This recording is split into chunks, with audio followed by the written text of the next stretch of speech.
Coletâneas de um Místico, 24º capítulo. O objetivo da Fraternidade Rosa Cruz.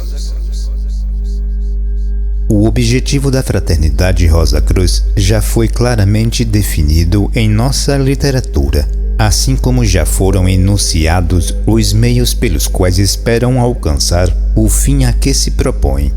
Mas, em resposta a muitos pedidos, decidimos fazer um resumo deste assunto. O mundo é a escola de ensinamento de Deus. No passado aprendemos a construir diferentes veículos, entre eles o corpo físico. Através deste trabalho, somos promovidos de grau em grau, e em cada um, obtendo uma extensão maior de consciência. Desenvolvemos olhos para podermos ver, ouvidos para ouvir e outros órgãos para possuirmos o paladar, o olfato e o tato. Mas nem todos os egos se elevaram ao mesmo tempo.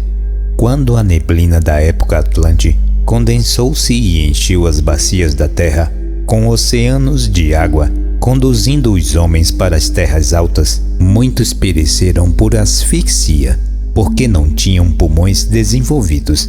Não puderam passar pelo portal do arco-íris, que foi, por assim dizer, o portão de entrada da nova era com suas condições atmosféricas secas. Outra grande transformação do mundo está por vir, não sabemos quando. Mesmo Cristo confessou sua ignorância quanto ao dia e a hora. Ele alertou-nos que o dia virá como ladrão na noite, e ele profetizou que as condições do mundo serão similares àquelas que prevaleceram nos dias de Noé. Eles viviam despreocupados e divertindo-se quando de repente as comportas do céu se abriram e a morte e a destruição propagaram-se diante deles.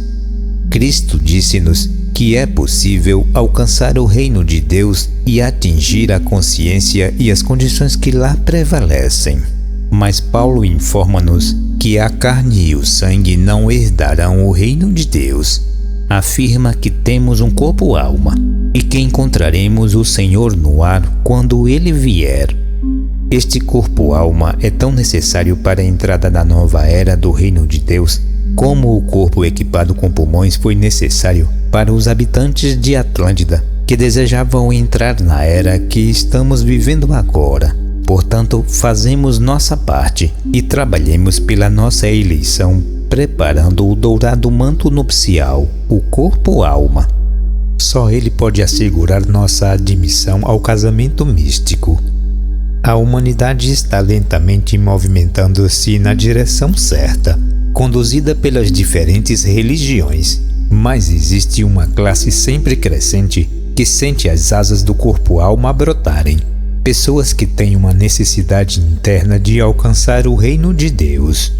Embora alheias a qualquer ideal definido, sentem uma verdade maior e uma luz mais evidente do que aquela que a igreja irradia. Estão cansadas de parábolas e anseiam aprender os fatos essenciais aos pés de Cristo. A Fraternidade Rosa Cruz começou com o propósito de alcançar essa classe de pessoas, mostrando-lhe o caminho da iluminação, ajudando-as a construir seu corpo-alma e desenvolver os poderes anímicos que as capacitarão a entrar conscientemente no reino de Deus e obter o conhecimento direto. Esta é uma grande tarefa, a maior de todas, e mesmo sob as mais favoráveis condições existentes, o progresso deve ser lento. Mas se o aspirante continuar com paciência e perseverança em fazer o bem, isso pode ser realizado. Os métodos são definidos científicos e religiosos. Tiveram sua origem na escola ocidental da Ordem Rosa Cruz e são, portanto, especialmente adaptados para os povos ocidentais. Algumas vezes, mas muito raramente, trazem resultados a curto prazo. Geralmente são necessários anos e até vidas antes que o aspirante atinja seu objetivo, mas ao seguir este sistema, alcançaremos ao final a realização de tudo que nosso coração deseja. O tabernáculo do deserto era uma representação simbólica do caminho para Deus e, como diz Paulo, encerrava uma sombra das boas coisas que virão. Tudo nele tinha um significado espiritual. A mesa do pão da proposição dá-nos uma lição importante que se harmoniza com nossa atual situação. Os estudantes devem estar lembrados que os antigos israelitas eram instruídos a trazer o pão da proposição ao tabernáculo a intervalos estabelecidos. O grão com o qual este pão foi feito foi-lhes dado por Deus, mas eles precisavam preparar a terra na qual o grão iria crescer. Tinha de plantar e cultivar, arrancar a erva daninha e regar o grão para garantir um maior crescimento. Precisavam colher, debulhar, moer e cozer, e dessa forma obtinham os pães que traziam ao tabernáculo como o pão para mostrar o seu trabalho. Do mesmo modo, Deus dá a todos o grão da oportunidade de servir, mas é nosso dever cultivar essas oportunidades, acalentá-las e alimentá-las no solo adubado com amorosa bondade, de modo que possam alcançar um maior desenvolvimento. Precisamos ter sempre em mente as palavras de Cristo: eu vim para ministrar e servir. Portanto, qualquer um de nós que aspire seguir seus passos e ser grande no reino de Deus, precisa estar sempre alerta às oportunidades de servir nosso semelhante. Cada dia deve ser amplamente preenchido com atos de bondade e prudentes, pois são a urdidura e textura do tecido com que se tece o dourado manto nupcial. Sem este trabalho, de nada valeriam as orações, os jejuns ou qualquer outra obrigação religiosa. É inútil apresentar-nos ao templo sem este pão para mostrar, pois ele indicará que realmente trabalhamos no serviço do Mestre. O precedente é também o ensinamento das igrejas exotéricas, exteriores, mas o que exporemos são exclusivamente os métodos e os ensinamentos científicos dos Rosacruzes, baseados no mais profundo conhecimento dos fatos espirituais, através dos quais o aspirante estará capacitado a alcançar um maior e mais amplo desenvolvimento em cada vida. Por esse caminho, o nosso avanço espiritual será acelerado muito além de nossos almejados sonhos. É o ensinamento espiritual mais importante dado ao homem nos tempos atuais, e ninguém que procure honestamente seguir esse método tão simples deixará de ser grandemente beneficiado. O éter é o agente de transmissão da luz e é o que grava a imagem numa película.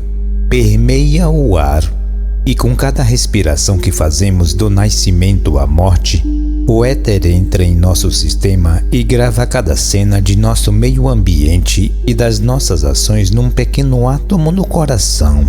Assim, todo ser humano carrega consigo um registro completo de sua vida, que é assimilado depois da morte. A expiação das más ações causará dor e angústia quando no purgatório. Este sofrimento será então transmutado em consciência, para evitar a repetição dos mesmos erros em vidas sucessivas, assim como as boas ações serão transmutadas em amor e benevolência. No entanto, em vez de esperar que a transmutação do pão da proposição da vida seja realizada somente após a morte, o aspirante desejoso de conquistar o céu pode assimilar os frutos de cada dia depois de recolher-se à noite e antes de dormir, relembrando as ações praticadas. Os acontecimentos diários devem ser revistos e considerados na ordem inversa. Isto é, rever-se primeiro o que foi feito nessa mesma noite, depois os acontecimentos da tarde, do meio-dia e da manhã. Isto é importante porque está de acordo com a forma pela qual o panorama da vida é revisto depois da morte, desenrolando-se primeiro os acontecimentos que precederam a morte e recuando sucessivamente até os dias da infância. O objetivo é mostrar os efeitos das ações praticadas e depois as causas que as originaram. Nesta retrospecção, o aspirante não obterá um resultado eficaz se revir os acontecimentos do dia ligeiramente, sendo indulgente consigo pelos erros cometidos e louvando-se com entusiasmos pelas boas ações praticadas. Deve lembrar-se que está ante o altar dos sacrifícios, onde as ofertas pelos pecados cometidos eram queimadas. Primeiro passavam-lhe sal e depois eram colocadas no altar para serem consumidas por um fogo divinamente ateado. Todos sabem que dor intensa é causada pelo sal quando é friccionado numa ferida, e esta fricção simboliza a dor que o aspirante deve sentir pelas suas más ações. Observe que não era permitido depositar o sacrifício no altar sem que tivesse sido friccionado com sal. Deus não aceitaria antes, mas ao ser salgado, foi consumido por um fogo aceso pelo próprio Deus. Isto simboliza que, a menos que lavamos nossas más ações do dia com o sal de nossas lágrimas e com sincera contrição, Deus não aceitará nosso sacrifício e arrependimento. Mas quando realmente nos arrependemos, os pecados serão lavados e o nosso átomo semente ficará tão branco como a neve. Quanto às nossas boas ações, lembremos-nos que existia no tabernáculo 2 pequenas pilhas de incenso sobre o pão da proposição.